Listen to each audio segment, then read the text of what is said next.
Hello and welcome to another episode of Spilling the Beans. Hey everyone, welcome back. Pause for a second. I'm going to get a chair that is not as squeaky as this one. Alrighty. Anyway, back to the podcast. If you haven't heard already, I've created a YouTube channel, and it's called AlphaBean, capital A-L-P-H-A, capital B-E-A-N, AlphaBean, and there's no space between alpha or bean. And what the channel consists of is it has the Spilling the Beans podcast in video form, so you can listen to it on YouTube as well. There's no video with it. It's just the audio with like the Spilling the Beans logo, and then also whatever kind of cover is associated with the associated episode. And so it's you wouldn't do that just to watch it, but that's just another medium in which you can listen to the podcast. It has that. It also has any compositions or arrangements that I want to release. At this point, I've already released at the point of this recording, I've already released 2 Heroes, 1 Jungle, which is it's a mashup medley of the Donkey Kong Country soundtrack mixed with the Disney's Tarzan soundtrack. 2 of my favorite soundtracks of all time. I listen to them all the time, and I was listening to them and I thought, I bet these 2 would work well together. And sure enough, there were a lot of songs that were similar in time signature and in speed, and I was able to kind of mix them together. One of the things about I'm going to go off on this song for a little bit. One of the things about both of these soundtracks is that the percussion is a huge part of, it's a very prominent aspect of both soundtracks. It's very percussion forward. The Disney's Tarzan soundtrack, the vocals are done by Phil Collins, with a few others here and there, but mostly Phil Collins, and he also helped write the music for it. And if you've ever listened to Phil Collins or Genesis, the band he was in, you'll notice that the drums are one of the biggest parts of the music. Like Phil Collins is regarded as one of the best drummers of all time, and you hear that in the Disney's in the Tarzan soundtrack. And the same thing with the Donkey Kong Country soundtrack, which was composed mainly by David Wise, and I can't remember the other. I remember Robin Beanland. I mean, how do you forget a name like Robin Beanland? Beanland is literally a last name.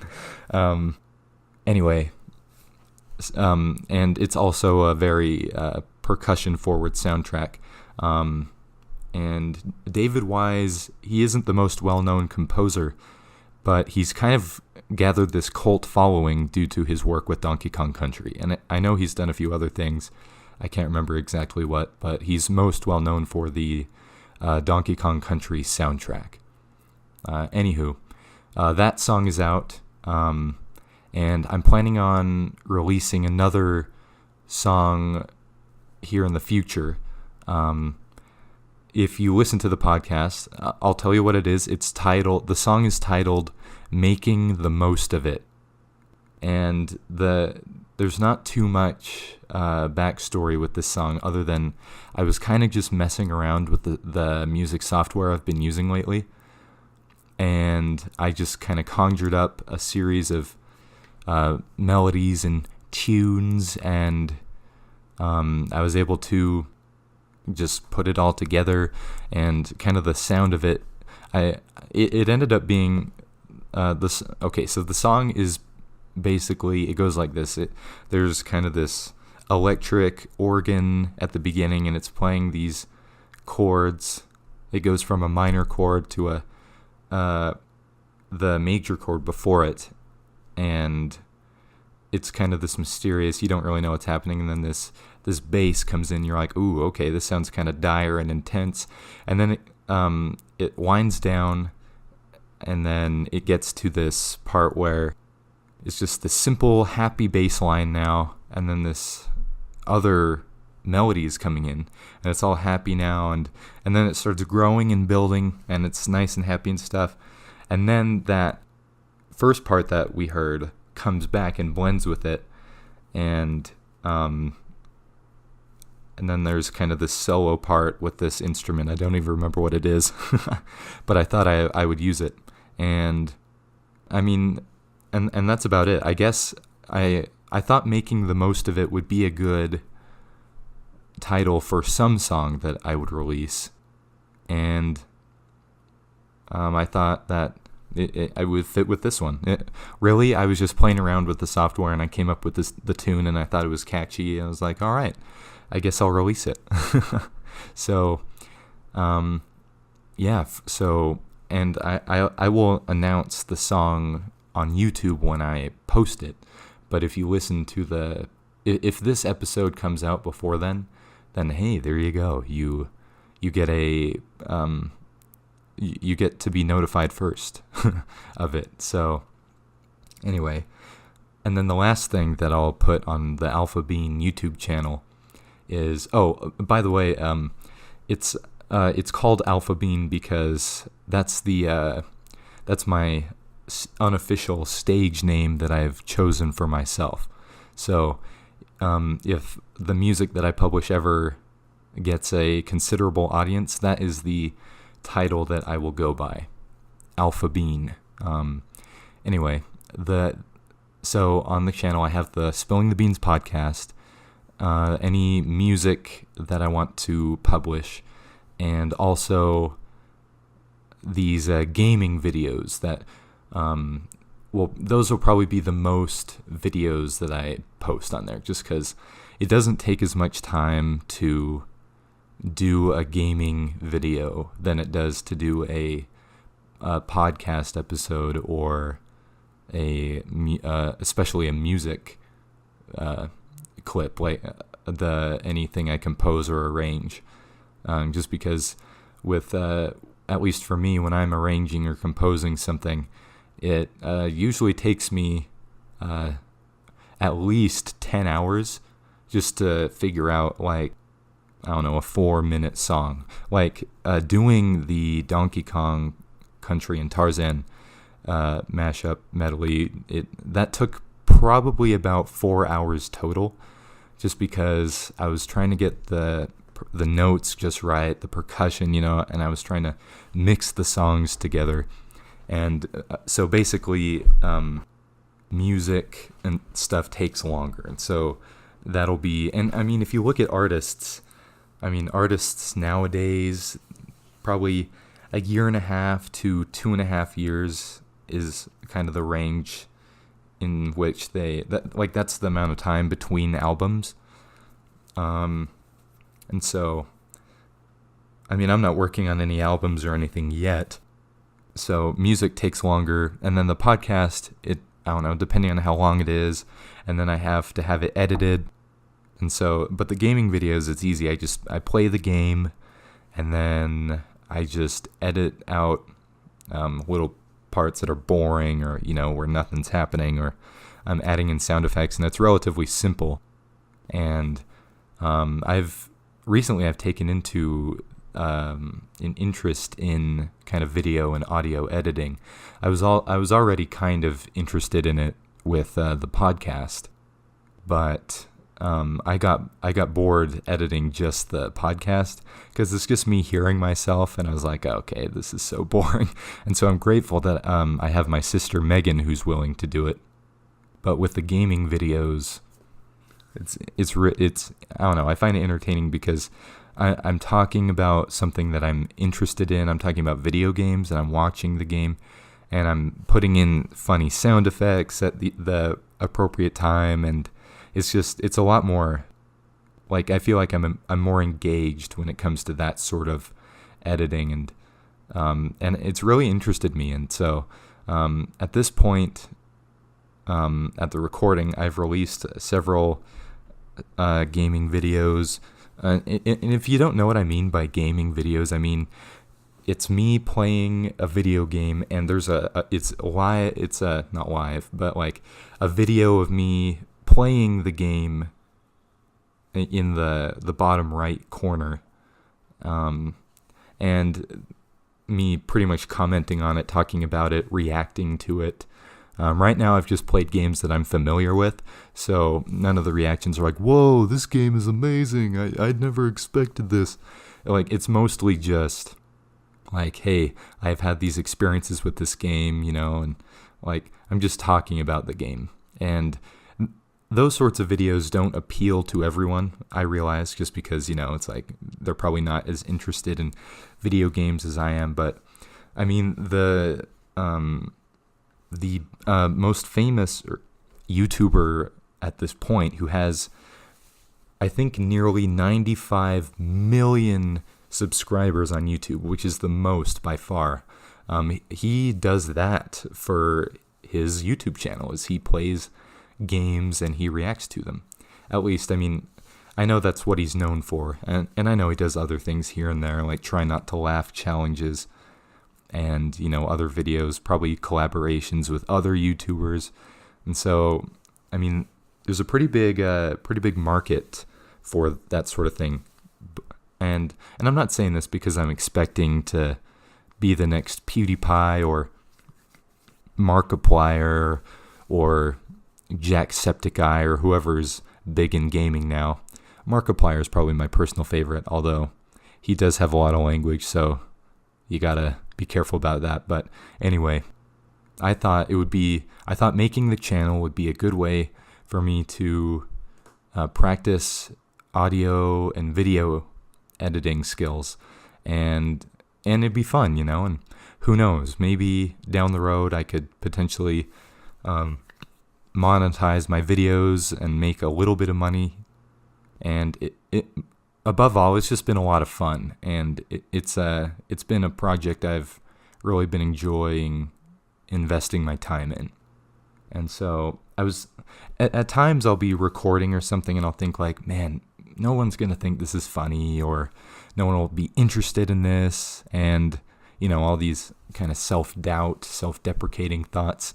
And I think that's fairly normal when you're starting something kind of like this. You're uncertain, you're unsure. But as I was editing, because sometimes when I record things, even the podcast, I feel kind of awkward about what I'm saying. It's like, wow, this was not as articulate or, I don't know, just perfect as I wanted it to be. And I'll watch the YouTubers that are well known. I'll watch their videos and think like, wow, these videos are just so polished, and what they're saying is just crystal clear, and they're not making any mistakes. But I have to remember also that their videos are also edited, and I'm sure that they make mistakes all the time. They say the wrong thing. They, get mixed up in their speech or something. And so they have to edit that so that they can release a product that is more enjoyable to watch. And that gave me a lot of comfort, thinking like, there's no way these YouTubers don't edit the videos. And I mean, I've even heard PewDiePie say that, like, if you would listen to kind of an unedited PewDiePie video, it would be a much different experience than his normal videos, just because, he's what he's saying, he's like mumbling his words, and not just him, like this goes for like all YouTubers, they don't get everything right on the first try. And so I thought it was very interesting, that like there's this illusion when you see an edited video, and you're trying to attempt something of the same kind of thing, and you watch them, you're like, oh, but it's so good and so perfect, but you forget like a lot of things went into that video to make it the way it is. And I don't know. I found it very interesting, this whole process of doing YouTube stuff. Anywho, yeah. So the gamer videos will definitely have a lot more editing, as far as kind of what I'm saying. I'll do a lot of do-overs and stuff, and you'll see the attempt that I want people to see. That'll be the final product. With the podcast, I'll have gross mouth sounds edited out, and just because no one just wants to hear gross noises all the time.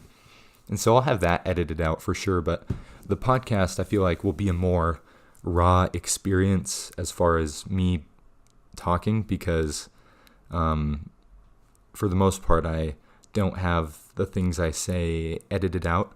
It's just like, it's me talking, and you're going to hear me talking without too much editing, other than the gross mouth noises that get picked up in the microphone. But anywho, yeah. So that's a long explanation about my YouTube channel. I thought it would also be fun to talk about the Captain Marvel movie and what I think of it. At this point, when this is recorded, it's April 23rd, and I'm watching Avengers Endgame in 2 days. I'm watching it on the 25th. It's going to be late. It's going to be 10:45 p.m. when it starts, and that's when the trailer starts. So the movie probably won't even start till like 11. So it's going to be well past 2 in the morning once we get out of there, and I'm probably going to be wide awake the rest of the night, just being mind blown. And so that's coming up. But I saw Captain Marvel recently, and when I didn't have like the highest expectations, just because I was kind of like, okay, I feel like they're just trying to copy Wonder Woman at this point, because Wonder Woman was highly praised, critics and fans alike. And I really liked it too. They focused on the best parts of Wonder Woman, and not the parts that weren't as important. And what I mean by that is, like, Wonder Woman is amazing, not because she's a woman. It's fine that she's a woman. There's nothing wrong with a female superhero. But they focused on her having a moral compass and ending up fighting for the right reasons. And, she was compassionate. And I thought that was awesome. And I thought Wonder Woman was a great movie. The deal with a few issues I had with... Okay, first of all, I will talk about the things that I liked about Captain Marvel. I liked how Nick Fury was in it. I'm going to pause, actually, and say, if you haven't seen it, spoilers. I'm just going to talk about spoilers, because that'll be the best way for me to talk about what I thought about it. So, spoilers begin in 3, 2, 1, go. So, what I liked about it was, I liked how Nick Fury was kind of a rookie at what he was doing. He wasn't the Nick Fury that we all know and love. He was, he wasn't like the head of S.H.I.E.L.D. yet. He was just a fairly high-ranking officer at S.H.I.E.L.D., but he wasn't like at the top of the pecking order, for lack of a better term. We find out that the head of S.H.I.E.L.D. at that point is run by a Skrull, one of those shape-shifting aliens, and he is trying to... we find out that at first we believe the Skrulls to be evil, but then we find out that all that they're doing is for the safety of their own people. And I thought that was cool, I was kind of touched by it. It wasn't like there was a tear in my eye, but I thought that was a cool story, Who doesn't love a species that's trying to survive and save their own people? And as you go on, you'll learn that the task force that Captain Marvel, Carol Danvers, was working for in the beginning is actually, they're the bad guys. They're the ones going about things the wrong way. And they're going to attempt to destroy the Earth so that they can destroy the Skrulls. Anyway, I liked Nick Fury's role in it. He was good. Samuel Jackson is good at what he does. Phil Coulson was nice. It was good to see him in a movie again. I mean, I know he's in the show Agents of S.H.I.E.L.D. and stuff, and I was into that for a bit, but then I got kind of bored of it. But it was good to see Agent Coulson again. He's definitely a fan favorite when it comes to the Marvel characters. Although he wasn't in it for as long as I would have wanted. So that's one issue I had in it. They should have had him in it more. Another thing I liked about it was Ronan. It was cool to see Ronan from... he's the villain from Guardians of the Galaxy 1. But again, he was in it for like 10 seconds. It was so lame. It was like, I want more... explanations. I want more dialogue from him. It just seemed really rushed. I mean, it's good that they put him in there and kind of tied him in, but he wasn't in for nearly as long a time as I would have liked. Another thing, it was, it stayed true with the 90s genre, because that's when the movie took place, was in the 90s.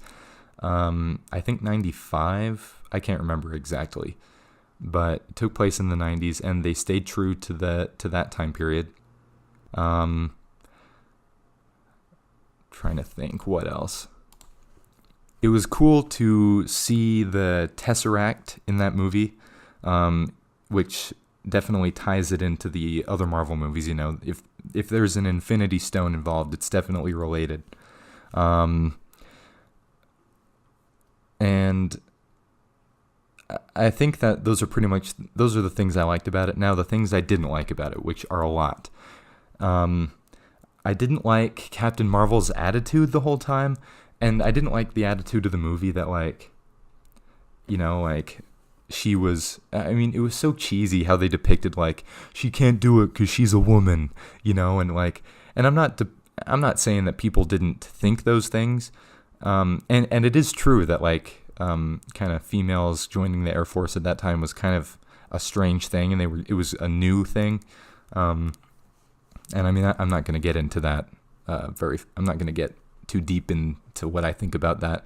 But I don't know. I feel like they focused too much on Captain Marvel being a female and not enough on her being a hero, a heroine, they didn't focus enough on her moral compass, and the whole time Captain Marvel seemed like, yeah, man, I'm the best, I got this, you were saying kind of attitude, and it got really obnoxious for me after a while.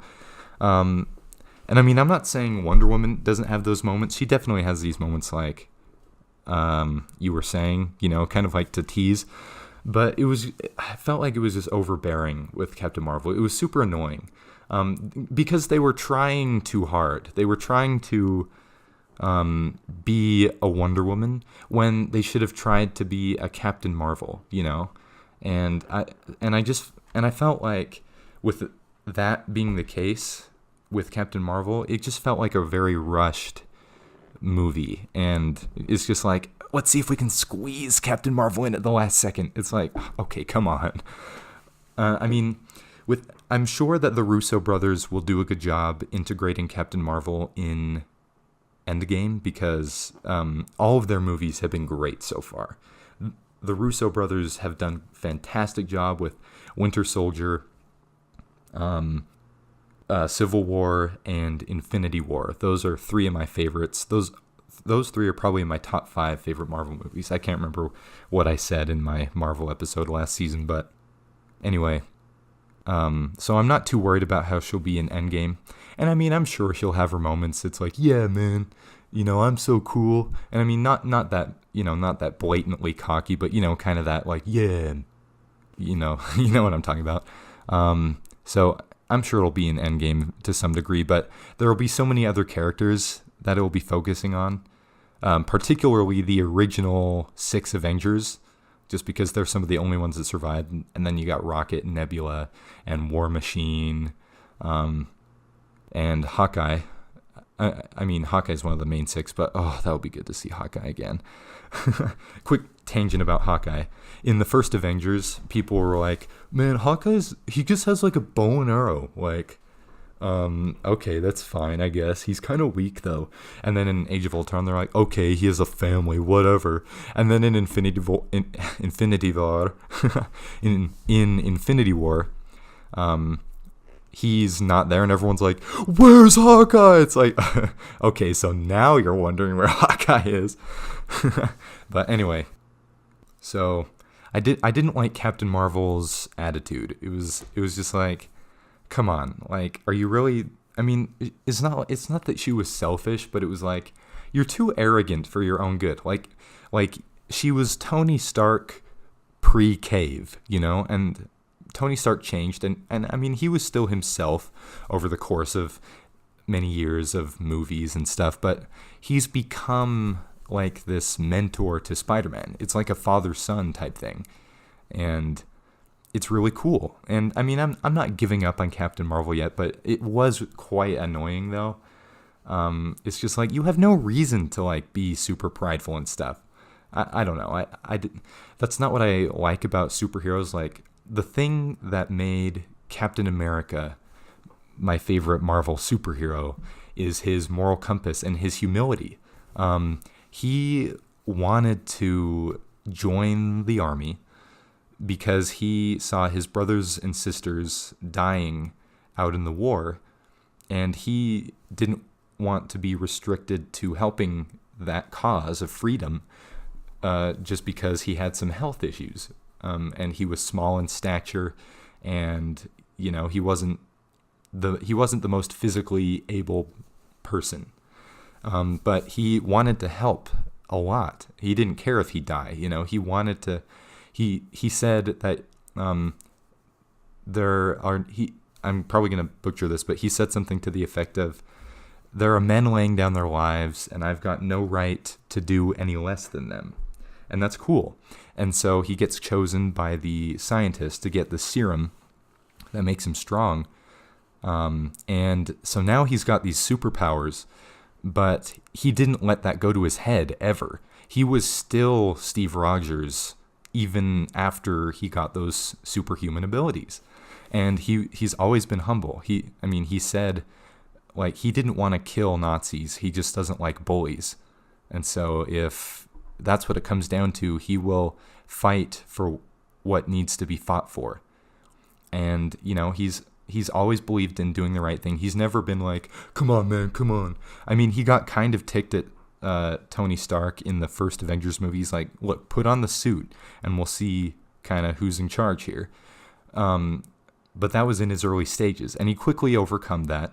He overcame that, and he still had some kind of shoulder rubbing situations with Tony Stark, and Civil War. But that's why Civil War is such a good movie, is that he didn't let his emotions get the best of him. And that's been one of the major downfalls of superheroes in the Marvel Cinematic Universe, is letting their emotions get to them. I can name off like 4 different examples right off the bat. You've got Tony Stark in Civil War. He finds out that Bucky, who at the time was the Winter Soldier, was responsible for the death of his parents, which, I mean, in Tony's defense, that would be heartbreaking, and devastating to learn that Captain America's friend, this guy that Cap's been defending for the whole movie so far, is the one responsible. And that he was lied to by Cap, that he didn't know, and he could have told him this whole time. But he started attacking him. It's as if all the past experiences and all the past times where they had saved the world together had just gone out the window, and he'd forgot about it. And so he started attacking him and Bucky, and he lost control of himself, and that led to the separation of Cap from the Avengers for that time. Really, the Avengers left with Cap, because Cap really is the moral compass leader. He's the moral thought leader in the Avengers. Another example of people losing control of their emotions, Drax in the first Guardians of the Galaxy. He's so set on killing Ronan that he calls Ronan's fleet to their location just so he can face him face to face.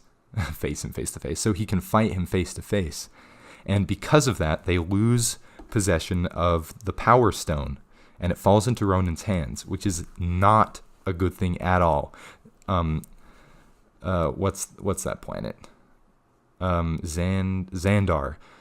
Xandar is in great danger now, and they have to go to great lengths to get it back and save the world. And if Drax hadn't done that, they could have moved on and been fine. Two examples in Infinity War. You have Star-Lord,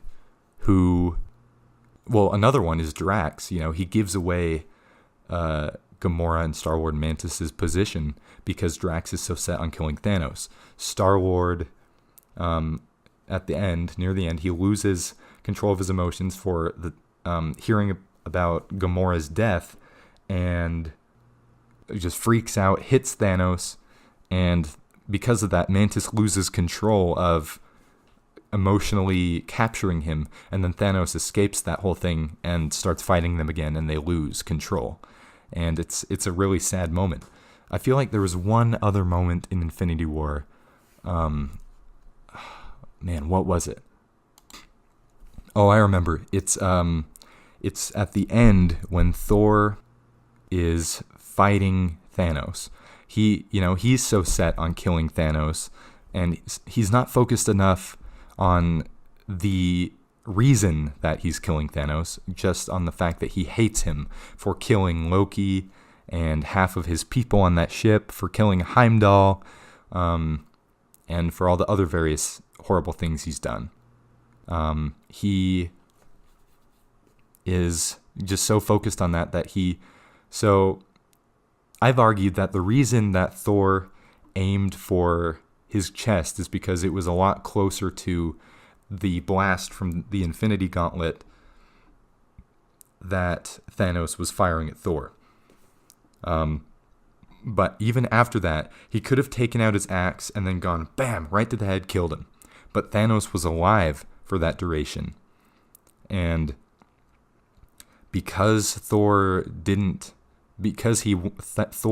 to watch Thanos suffer, he allowed Thanos to snap his fingers, and half of the universe turned to dust, and the Avengers lost. All these moments throughout, people losing control of their emotions, letting their current hot-headedness get the best of them. And that's the downfall of all of these superheroes. And that's kind of how Captain America stands out, is that that's the one thing he doesn't struggle with, is letting his pride and rage get the best of him.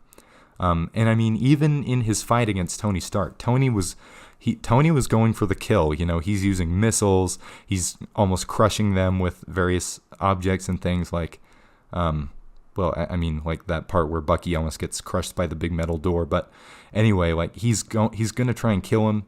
Cap, he's right there. He's got Tony in this vulnerable position, and he's totally ready. He has the opportunity to totally behead Tony Stark with his shield, but he disables his suit and leaves it at that. He could have killed Tony Stark at that point, but he's like, look, something needs to happen here, and I'm going to save your life and show you that I don't want to kill you. And to even show that he's more... Oh, this is a really cool connection that I made. In Winter Soldier, he's fighting this terrorist guy, and so he's using Cap's using his shield to defend and attack, and so he's getting the best of this terrorist, and he's like, I thought you were more than such a shield. And so Cap sheaths his shield, puts it on his back, and he's like, I can't remember what he says. It's so epic, so I'm not gonna try it. But he puts back his shield and then fights him hand to hand, and he beats him still. And so that moment happened in Winter Soldier, and then later, in Civil War, Tony Stark's like, you don't deserve that shield. My father made that shield. And then Cap pauses for a little bit and then drops the shield. And a lot of people thought, like, oh man, that means that Cap turned evil, It's like, that was what represented his loyalty to the Avengers and to the world and whatever. And it's like, no. The shield is precisely the opposite. The shield is not what makes Cap special. It's Cap that makes Cap special. And so that moment when he's fighting the terrorist in Winter Soldier, and the guy's like, I thought you were more than a shield. Then he drops the shield and leaves it behind after the fight with Tony.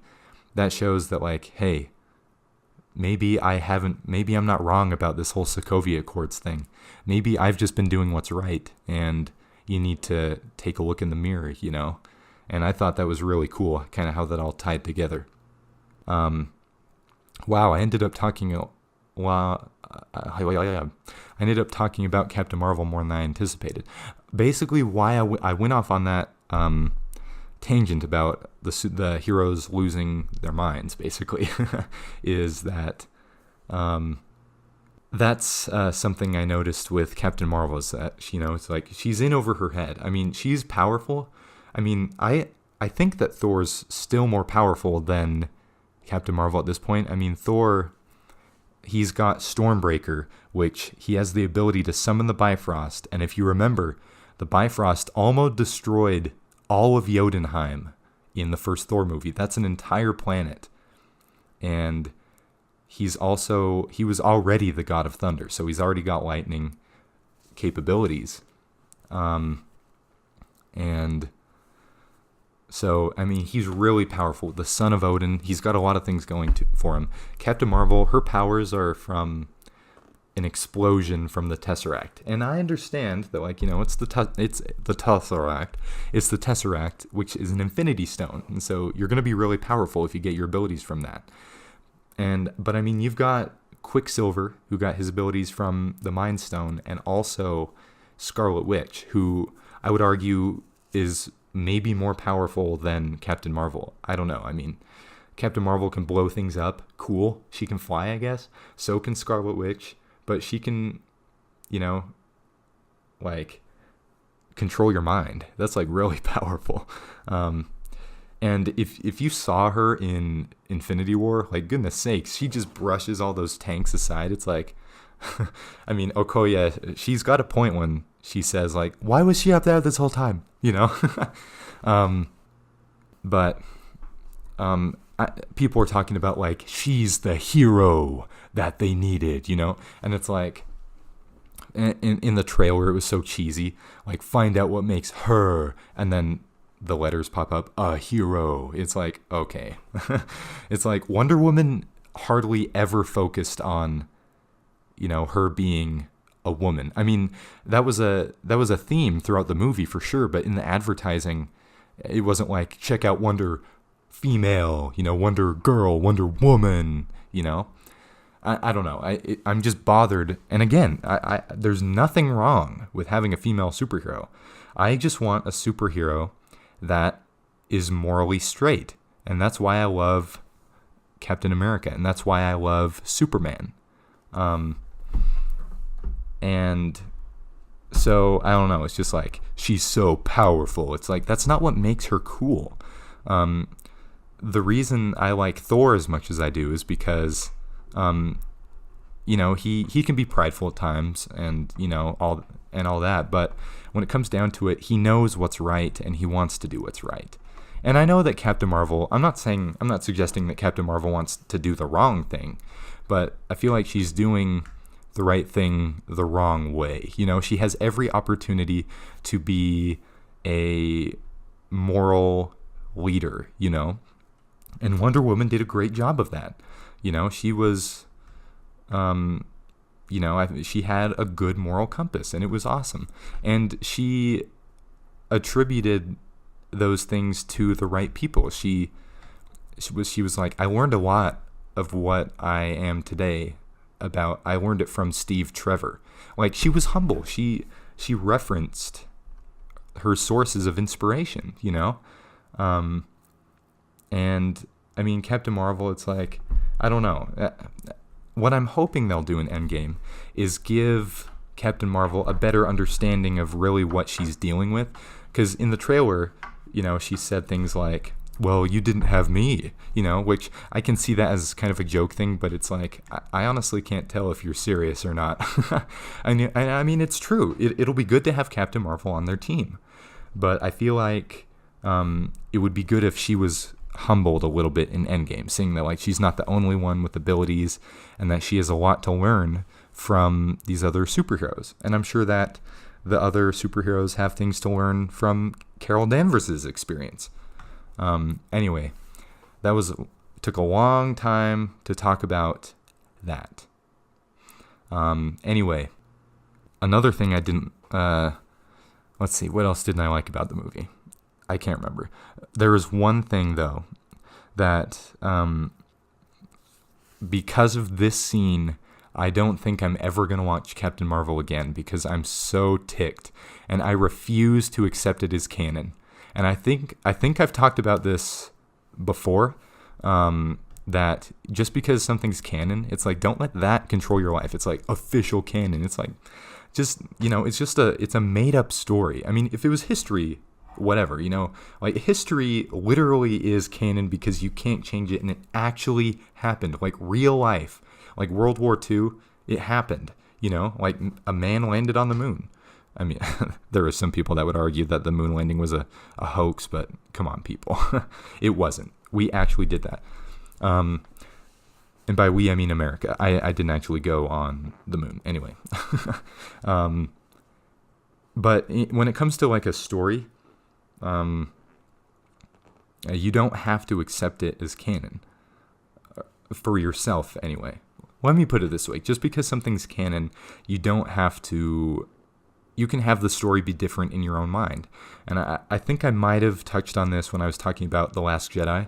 I really liked it, but a lot of people like the version of the events after Return of the Jedi, the book version, I guess there's a whole expanded universe type thing, and then Disney was like, bzz, no more.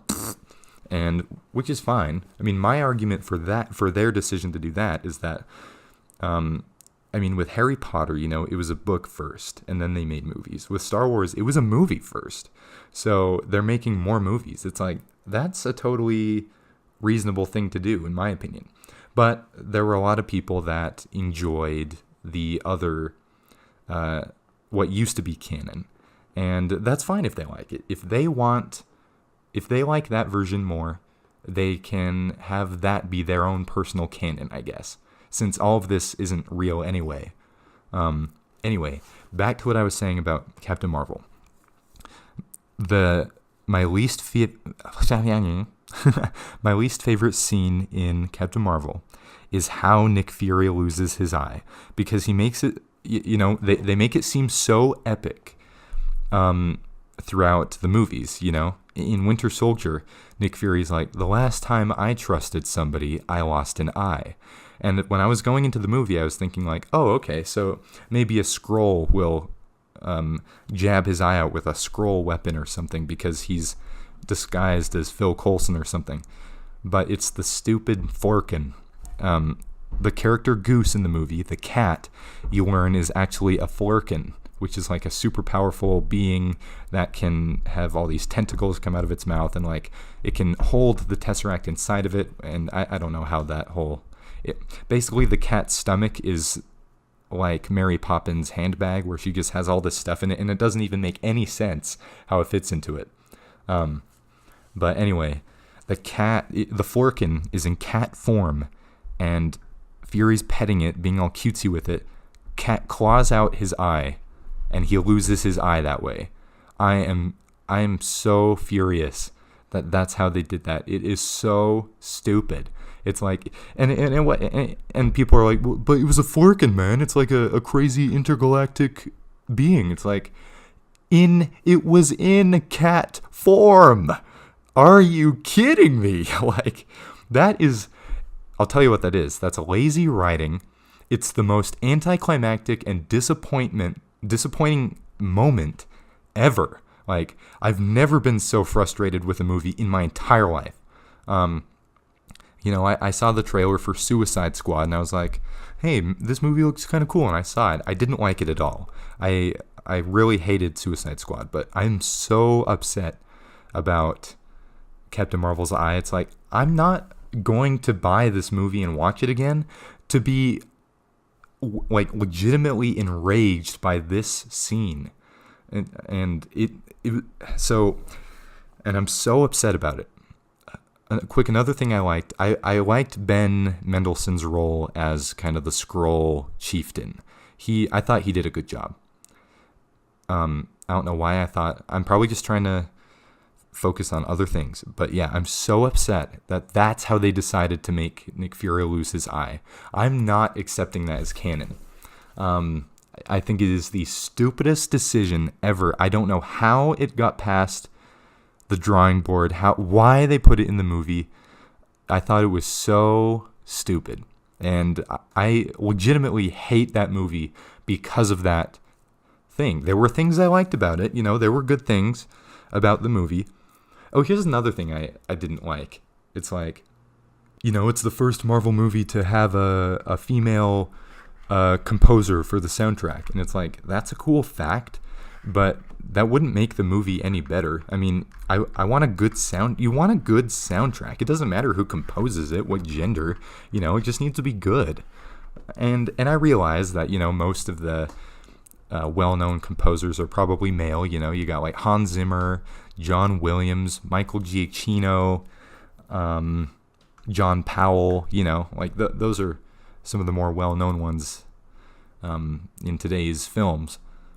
But, well, I guess John Williams kind of more in the past. But having a female composer, it doesn't matter. And the same goes for a male composer. It doesn't matter what gender they are. You just need someone that'll make a good soundtrack. And I'm not saying that the soundtrack wasn't good in Captain Marvel. I thought it was fine, I'm not going to purchase it or anything. I didn't think it was that special. But I don't know. Just basically, my issue with Captain Marvel is how Nick Fury lost his eye. Ronan and Coulson weren't in it nearly enough. I felt like the story was rushed.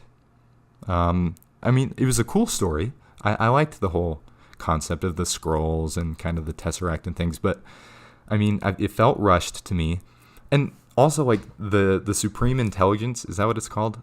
Like that super computer thing. It's like, who is that? Like, I had to talk to one of my friends that knows more about the comics than me. He explained it. I guess it's like the Supreme Intelligence is like really, really powerful, and they really just kind of swept it under the rug.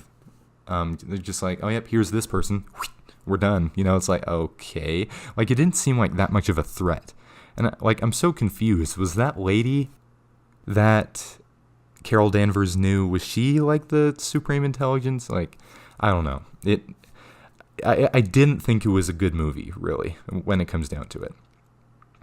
And yeah, so that's what I have to say about it. If you disagree, that's cool. I have friends that really liked it. One of my friends said that it was like in his top 3 favorite Marvel movies, and I'm like, are you serious? I mean, cool. You can have your opinion, but I don't know. That's definitely not what I think. Anyway, I'm super excited for Endgame, though. I don't think that they're going to make Captain Marvel OP and, she's the focus of it. I don't think they're going to do that, because that wouldn't do it justice to the other superheroes that have been on this journey this whole time. They've been through it thick and thin. It's going to be a tribute to them. And I'm really excited to see Captain America be a lot more prominent in this movie. Because, he was in Infinity War. He was in Infinity War a good amount, but it wasn't as much as some of the other characters. And I'm not bothered by it, because I understand why. Because, they wanted to focus more on kind of Iron Man, Thanos, the newly introduced Avengers. Like, I thought it all made sense. But since it's just it's not as many of them now. There's going to be a lot more dialogue from, Black Widow, Hawkeye especially, and Captain America, and, it's going to be nuts, and I'm excited. Anywho, I think that'll do it for this episode of Spilling the Beans. If there's anything you think I should talk about, you can leave a comment in the YouTube format of these episodes, or if you, just let me know what you guys think, and thanks for listening to this one, and I will see you guys in the next episode of Spilling the Beans.